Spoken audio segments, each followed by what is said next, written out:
How are you today? It's your El Pal Boise with another daily sobriety vlog. Today is Saturday, June 13th. I've been sober for 14,319 days, 39 years, 3 months, 13 days, 470 months. 14,319. I'm telling you, that's a shock to me sometimes too. But I'm at the park. I'm enjoying the park again. We just had a little bit of rain. The rain bands are coming through this whole week, I guess. And it's like a pinwheel out of the Gulf of Mexico, and then boom, you get a hit with a wave, and then nothing, and then the sun crackles through, and then the steam comes up because now it's summer and officially gets humid just like that. So I stepped outside the car and it's humid again. So, and I'm listening to Player. I heard the weatherman. Picked a sunny day. He did not mean to lie.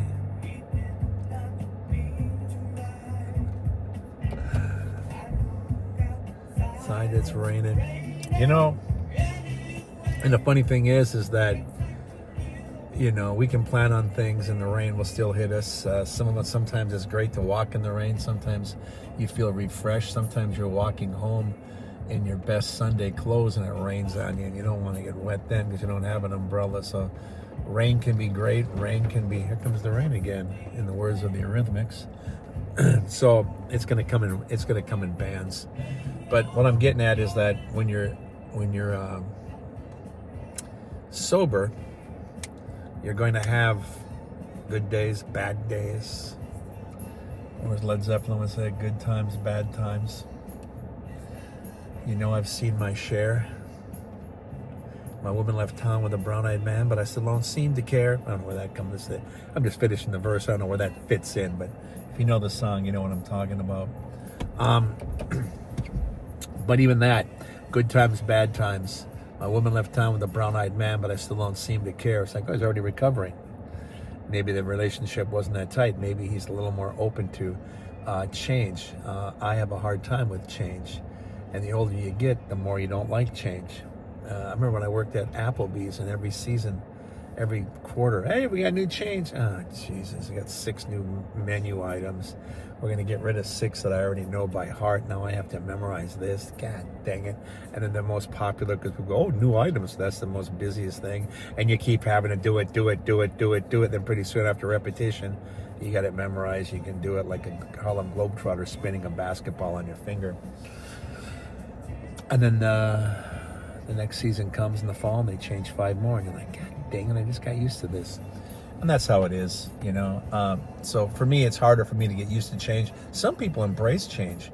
So, you know, when you're sober, you take your personality into those situations. So when there's a 12-step program, they've got a framework which you should work within. Now you're going to be able to color it with your own personality because you're making it personal, because it's your life. And you're being serious that you want to do something with your life. You want to change with your life. And just like the weather bands coming off the Gulf of Mexico, oof, it's going to be raining. I hate the rain. Oh, here comes the sunshine. I love the sunshine. Oof, here comes the rain again. Oh, I love the rain. Oof, oh man, it's too hot. You know, it's like we even change depending on how we're thinking and how we're feeling that day. I mean, the important thing is you just keep your eyes open and you're ready for change. Even this song by Player that's playing in the background here, you know, I just thought it was funny. The weatherman, he did not mean to lie. He said it was going to be a sunny day. And the name of the song is This Time I'm In It for Love. And that's the whole thing, you know. You can be in love with someone. You can be in love with yourself. You can be in love with sobriety. You can be in love with your drugs. You were in love with your drugs. I was in love with my drugs and alcohol. And in the end, they were my only friends. Not very good crew at the end of the line, I'll tell you that much. And if you're getting close to the end of the line, you know what I'm talking about. You know, the shame, the humiliation, they're always constantly trying to rearrange things. the perfect metaphor for that is rearranging the deck chairs on the Titanic. Oh, you're going down. It's just going to take a while. Some of us go down faster than others. Just crash and burn. And, you know, I remember even when I was high, sometimes I used to like going to the park like I am right now, because I would just hang out at a picnic table. Sometimes I get too high, I'd lay under the picnic table in the shade and out of the sun. And then if it rained, I didn't care. And it was like, I was wearing fresh clothes, so I couldn't be looked at like, oh, that dude's homeless. No, he's just messed up, or he's just whatever. Kind of like when you wear new clothes at the park and you pass out under a picnic table. It's almost like it's a sign not to be moved. You know, you probably get roasted up and up you go, you know. But, you know, things change as we get older. Everything changes. I'm looking at my reflection in this video, and I'm looking at my grays starting to come in. I'm like, do I need to dye that a little bit, or should I get a better filter for my phone? Because I'm looking at that, and if you remember the Grateful Dead, Bob Weir. So in the band, when the band was new, he had long hair and handsome young man, and he was the pretty boy of the whole group. All right, totally the pretty boy. And then later on, after Jerry died and he kept playing, then his hair got gray. He had it cut short. It was no longer long. He had it here for a while, then it was just really short. And then he grew this beard like this, and it was full, and then he grew it out, and it became completely gray, just like Jerry. So he kind of looked like Jerry towards the end of his life. In the last 20 years, that's how he looked. And it was funny because it's a transition from being the young, handsome guy to the elder statesman. And there was something cool about that, something noble about it. So everything changes, just like the weather, just like your life. Next year, you might have a close friend that's no longer with you. Maybe you get into a fight, or maybe one of you pass and someone dies and they never come back, or you come home and your cat's no longer there. Change. I still don't like it. I had a conversation with one of my regulars, Carlton, and we were talking about God, you know, all kinds of topics. And I have a lot of opinions. Some of them I think are right on, some of them are a bit cheeky, but my argument about God being infallible, that was interesting, because we really broke on that. And he said, what do you mean? And he said, I believe he is. And I said, no, I don't even believe he's a he. If it's God, he's both man and woman. He's everything. He's the birth, he's the creator, he's everything. But he doesn't get everything right. What do you mean? Okay, you love your dogs, you love your cats, right? Cheers. What's the average age? 16? Well, you know, that's how it is. And then, you know, it prepares you for another one. Why do you got to get prepared? Why can't you get prepared for another stage? Just like another decade, you get prepared and you look back, and then you assess where you've been, and God allows you to think and reassess, and then you can move forward. I said, a lot of people call their dogs and cats their babies, part of their family, correct? Yes. All right. So can you imagine burying your senior high school student? Maybe your student's your child can make it a little longer and they die as a freshman or a junior in college. Are you preparing yourself for another one? So we got to do a real push and pull over that one. And it was funny because he's I didn't realize this while we were doing it. He's very religious. So he goes to church. I didn't know. That's when he mentioned it. And I'm like, that's why you're pushing so hard. Well, you don't go to church. No, I don't. I've been to church, but I don't religiously go, pardon the pun. I look at myself and try to, I believe that, I don't believe in the books itself. I believe in the goodness of it. Just like when it comes to politics. No right wing, no left wing. It's right or wrong, dude. And if your club is doing something bad to someone, especially in the name of Jesus, I'm like, I got a problem with that. What would Jesus do? I think he'd turn over all the tables in the temple if he wasn't happy.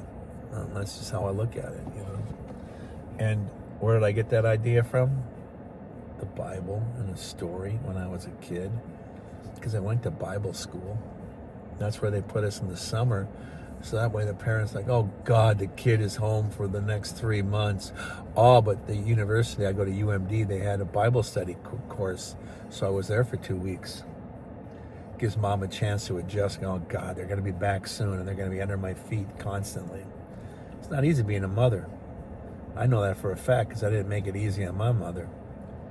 I was demanding as a little kid, like most kids are. Like a cat, I would weave between her legs and her feet, always in her way, always underfoot, trampled underfoot. Another Led Zeppelin song.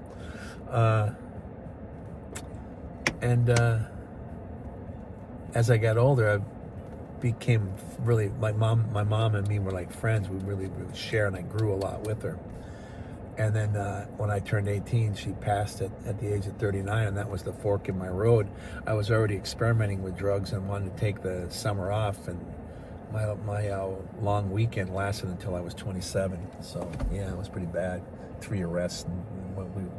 I've covered it before, and I'll get into it in depth on other things, but I'm not going to talk about my personal treatment right now. I'm just talking about change. Change can be rough. Change can just be the hardest thing that we all have to face. It's, and I think when I look back over my shoulder, 39 years, so change, when I was 20, I didn't care for it, but I was able to adapt. When I was 10 years sober, I didn't care for it still, but I was, doing pretty well adapting. 5 years, I didn't like it, and it's like, God damn it, I'm trying to adjust here, people. God, this isn't even fun or fair. What are you guys doing to me? 1 year, oh man, 10 days into it, no, very hard. I remember I said the first 5 years are the most fucking frightening you're going to experience. You need your friends and your family. I didn't have that in the beginning. I got it later, dribs and drabs, and they finally came around. But at first, no, not at all. Nobody, nothing.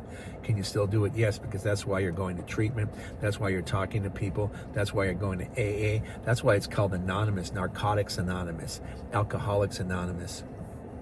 If you're going to say a story about yourself that's absolutely going to humiliate yourself, but you want to open up and try to relieve yourself of some of that burden, who cares if you call yourself Timmy when it's not your name? See, that allows you the mask that you can pour out the truth and hide behind it a little bit, so you feel a little safer. Because before we even start talking, that's a change. Because, we can be a motor mouth and be high on drugs, but we're not talking about ourselves. We don't even talk about our emotions. If anything, we talk about anger. Well, anger isn't even emotion. You find out in treatment, anger is a response to fear. Holy shit. I fought that for a month. What are you talking about? Now I know exactly where it comes from. And bigotry comes from fear. So bigotry is anger. That comes from fear. That's part of that framework as well. So once you start opening your eyes and you start seeing the world and see where you stand in it, you start adjusting yourself and start changing yourself in the middle of all this change, because you're not going to stay the same. You're changing too. And you have to realign yourself with the world. Cheers. And it's not easy. And that's what I'm talking about. The first 5 years are the most frightening years you're ever going to experience. It's like standing up in a roller coaster. Ooh, it's thrilling, but I wouldn't recommend it all the time. But you understand, when you're in a roller coaster, it's quite a ride. Life can be quite a ride, but when you stand up, all of a sudden, as Aerosmith would say, you're living on the edge. And it's not an easy thing. And then you try to go to treatment and you try to adjust things and try to figure out what's going on. And to quote Aerosmith again, toys in the attic, right? And when you want to be sober, you better walk this way. And if you think you can do it without anybody, dream on.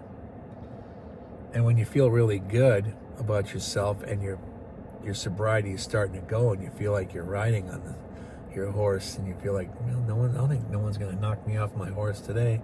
I'm back in the saddle again. Another Aerosmith, sorry.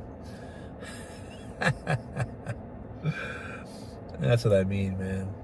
It's a sweet emotion. I can't stop now, can I? But it's just something you get used to, all the change. Even if you don't like it, that's fine. I don't like it, but I get used to it and I learn to adapt. I've got decades now of adapting. And sometimes I still get knocked sideways on my sobriety pony. I'm like, where the hell did that come from? I just got blindsided. And I haven't been completely knocked off. When I say knocked off, it means you're using again. But it was a couple times I got hit hard sideways, blindsided pretty quickly. Didn't know where it came from. Whether it was a work situation or a love situation or a friendship situation, interpersonal situation. You never know where it's going to come from. And you just got to be ready for it. And I don't mean like, whoa. Just know that it's coming. Just know that it's coming. Just like right now, we have this pinwheel in the Gulf of Mexico, and this rain band came through and the sun came out. Know that the next one is coming. You can see it on radar. It's coming. I don't see it. If the sun's out, it's partly cloudy. It's sprinkling a little bit. There's nobody in the park. They must have seen the weather forecast. Even though the weatherman said it's going to be a sunny day, he did not mean to lie. But the squirrels know it because they're out there and playing in the grass. They're looking for little nuggets. And honest to God, there's like, I want to say about 15 squirrels all over the park. It's Squirrel City. This place is squirrely. And I'm just sitting back, just watching them and enjoying it. I think it's fun. I think it's good for the mind and the soul. Mine right now, you're not seeing it because, unfortunately for you, the camera's on me, not on the squirrels. So you have a different squirrel in your screen, me. But it's just good just to sit back, I guess. There goes another one. I don't smoke anymore either. Well, cigarettes I'm talking about this time, or as you young kids say, vape. I don't vape either. But this would be a good time if you had a pipe, just a 60-year-old man like me sit in the park and smoke a pipe if I smoked. But that's the whole thing. When you become sober, you try to change your lifestyle too, and you try to be just a little more healthier, and you try to do things that make your chassis last a little bit longer because you've already put it in a demolition derby. Mine for 10 years, some of us a hell of a lot longer. Some of us are my age now at 65 and now finally getting sober. Holy shit. You got some work, and Mother Nature's already damaged you anyways through time, and you've just accelerated it. So it's not easy, but you can come back a bit, but it's still, like I say, you're maintaining the rust, I remember when I first sobered up and I started running marathons, like, oh, fuck, this is great. I've never been this healthy in my life. I really felt great. It was incredible. Even when I walked, I realized there was a pop off my heels when I walked. And I had walked with a purpose. And I was like, wow, look at me. I mean, I just didn't stride into a room. I came in and I commanded a room. And now I'm not doing the geriatric shuffle, but my feet are starting to drag a little bit because even the other day we got a big throw rug in the living room, and it's just a heavy rug, and I'm dragging my foot and my toe got underneath it and it tripped me up, and I said, God damn it, I'm starting to get old. She said, just pick up your feet. I go, I thought I was. So you have to adjust, change. And this is a fun thing too. Someone said to me, what are the 3 C's of sobriety? And right away I thought of dirty words, so I'm not going to do that. That's just where the brain goes. Me brain it's kind of whack, as they say out in the UK. My brain's a bit whack. But the 3 C's. And oh, by the way, that's my favorite little cat, CC. She's always with me, so that's my little C. But courage, clarity, confidence. Those are three nice things to pluck out of the air and give you something to focus on. Courage, it takes courage to do what you're doing, because like I said, the first 5 years are the scariest years of your life, man. Not every day, but at most important junctions it is, yeah. Or when you're really feeling upset and you're trying to hold it together, and it could be just your sister bugging you like shit, and all of a sudden you're like, God damn it, why am I sober? It's that thought. That's the courage you have to face and continue, because you're new. You don't know how to react. And even though your sister might realize that you're struggling, you're having a personal conversation and she doesn't like your language. I get that a lot. So you're fighting over the language. You're like, God damn it, I'm trying to be sober. What the fuck are you on me for? And there's your language coming out. So there's the fight. Even though you're trying to be sober, this is trying to distract you. You have to have the courage to hold on. Sometimes, and there it's recommended, and I just recommend it. I don't tell you what to do per se, except don't do drugs and alcohol. But I got this concept the other day when I was looking at questions that came in, and it really was cool. It was like to adapt my language to the station, to the person I'm talking to their station. Their station might be PG-13, so I should maybe not use my foul language. And you might say, well, they're an adult, they can handle it. But if they don't want it, it's a distraction from your point. Here's what I really want to tell you. What the fuck are you thinking anyways? What? So it's off point. And they're not going to stay focused. You're wasting your time and you're wasting their time. So you have to look at things like that as if they're children. Because if there was your niece and you're babysitting her, and she's goofing around, sit down. Hey, we're gonna watch your movie. Stop. And she knocks over her soda, and you gotta clean it up. What the fuck are you doing? I told you. So you're not gonna talk that way to a kid. So it's like you adjust your language for that station, that person you're broadcasting to. You want to make sure that that person's hearing what you're saying. That takes courage in myself, because sometimes I use language to smack someone away. It's my 10-foot pole. But courage, you have to have courage, because it's scary. Now clarity comes after that. That's the second C. That's what I'm talking about right now.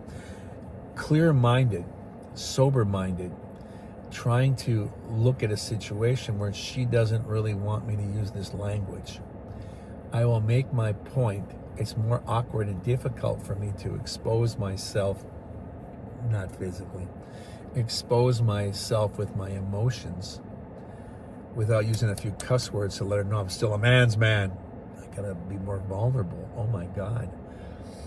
I have to have the courage and the clarity to do that.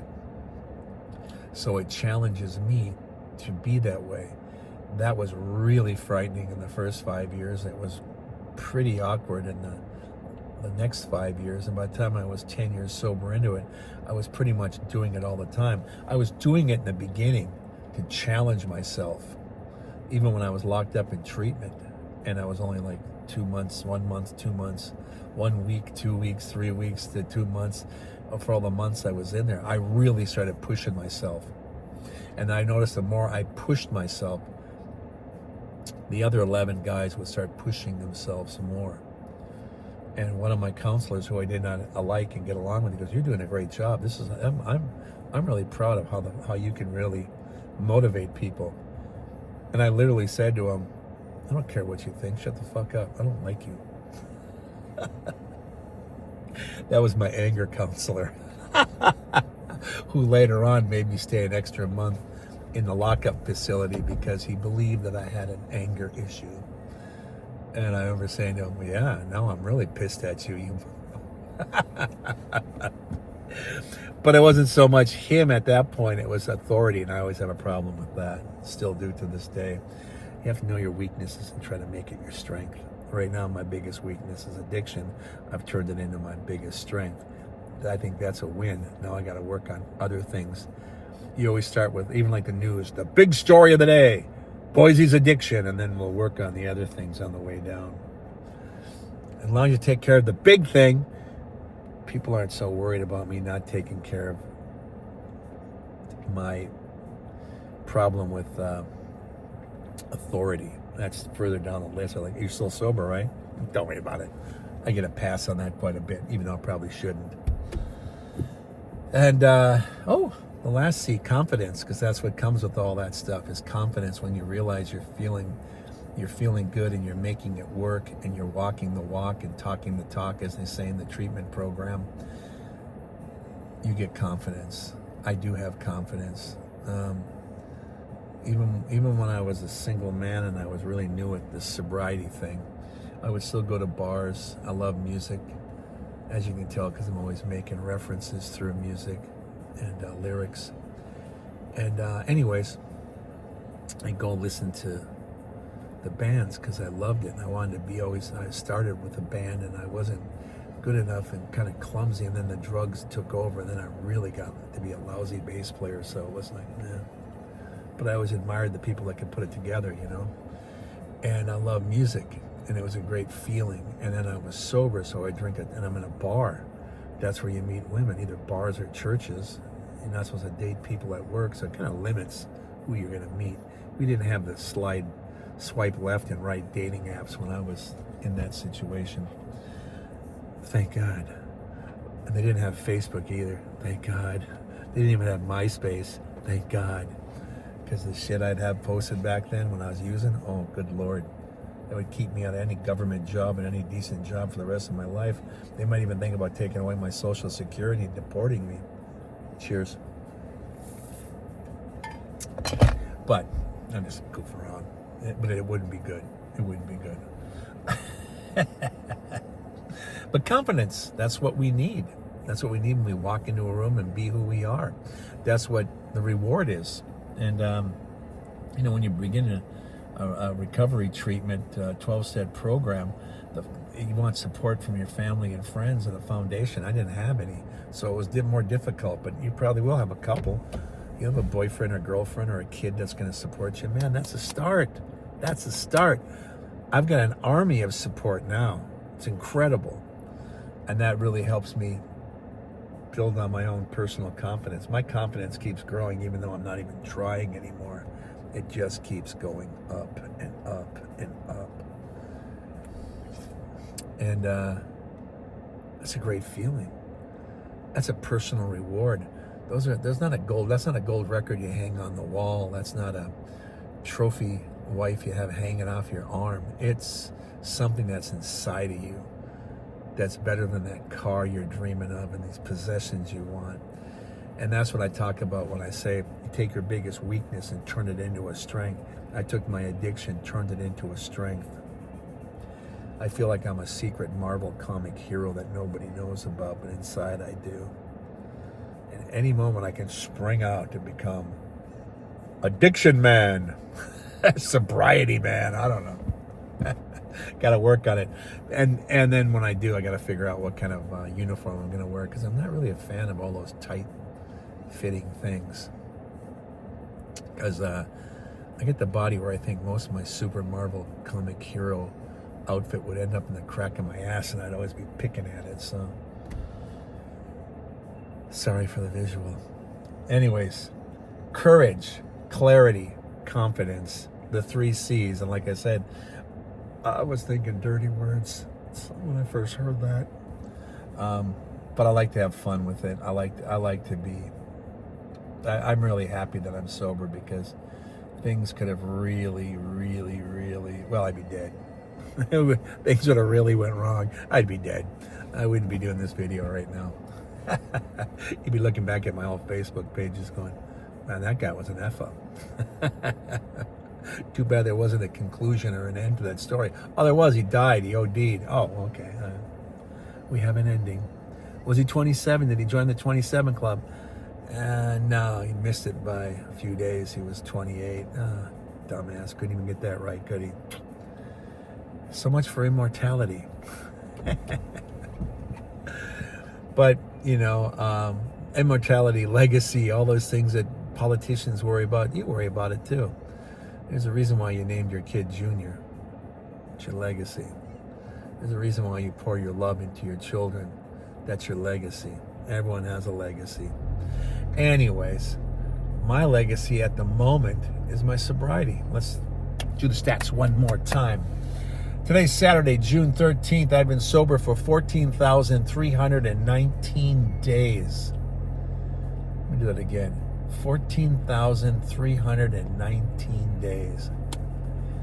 39 years, 3 months, 13 days, 470 months. Thank you, Patreon folks. Make sure you like and subscribe, comment, find some friends in the community. This is a village that we're growing. I'm just doing this for open dialogue. I hope that people get something out of it when they wonder what a guy who's been sober 39 years thinks about. How do you get there? Sometimes the questions are how you got there, looking over my shoulder. Hey, how you doing today? And I'm just sitting in the park, just reflecting and letting loose. And when I let loose this way, it's great. If I let loose that way, you don't want to be behind me, but that's another story. But thank you. Thank you for being here, spending your time with me. I do appreciate it. Your time is very valuable. Thank you so much. Thank you from the bottom of my heart to the top of my soul. I see you out there. Thank you, thank you, thank you. In the words of Ringo, I know I'm doing a long Minnesota goodbye again. In the words of Ringo, peace and love, everybody, peace and love. I love the fact that you joined me for the daily sobriety vlog. I'll see you on the next one. Thank you. Bye-bye.